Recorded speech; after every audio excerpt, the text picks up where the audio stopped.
ഇനി നമുക്ക് കണ്ണൂർ ആറളം ഫാമിലാണ്. അവിടെ കള്ള് ചെത്ത് തൊഴിലാളി ഇടിമിന്നലേറ്റ് മരിച്ചു. 12-ാം ബ്ലോക്കിലെ താമസക്കാരനായ രാജീവനാണ് മരിച്ചത്. ഫെലിക്സ് വിവരങ്ങളുമായി നമ്മളോടൊപ്പമുണ്ട്. ഫെലിക്സ്, ജോലിക്കിടയിൽ കയറി നിന്നപ്പോഴാണ് ഇടിമിന്നൽ ഏറ്റത് എന്നുള്ളതാണ് വിവരം. എപ്പോഴാണ് ഈ അപകടമുണ്ടായത്? എന്താണ് മറ്റു വിവരങ്ങൾ? മാധു, ഇന്ന് രാവിലെയാണ് ഈ സംഭവം. രാജീവനൊപ്പം മറ്റു 2 സുഹൃത്തുക്കളും ഉണ്ടായിരുന്നു.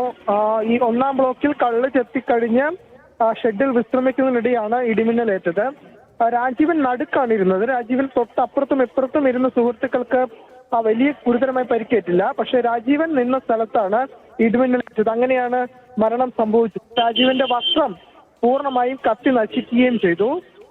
ഈ 12-ാം ബ്ലോക്കിലെ താമസക്കാരനാണ് രാജീവ്. ഏറ്റവും പ്രധാനപ്പെട്ട കാര്യം, കണ്ണൂർ ജില്ലയിൽ ഇന്ന് രാവിലെ അതിശക്തമായ മഴയ്ക്കും കാറ്റിനുമൊപ്പം ശക്തമായ ഇടിമിന്നലും പലയിടങ്ങളിലും ഉണ്ടായിരുന്നു. അങ്ങനെയാണ് ഈ കള്ളുചെത്ത് തൊഴിലാളിക്ക് ഈ മരണം സംഭവിച്ചത്. ശരി, ഫെലിക്സ് പുളിക്കലാണ് വിവരങ്ങൾ നൽകിയത്. ആറളം ഫാമിലാണ് കള്ളുചെത്ത് തൊഴിലാളി ഇടിമിന്നലേറ്റ് മരിച്ചത്.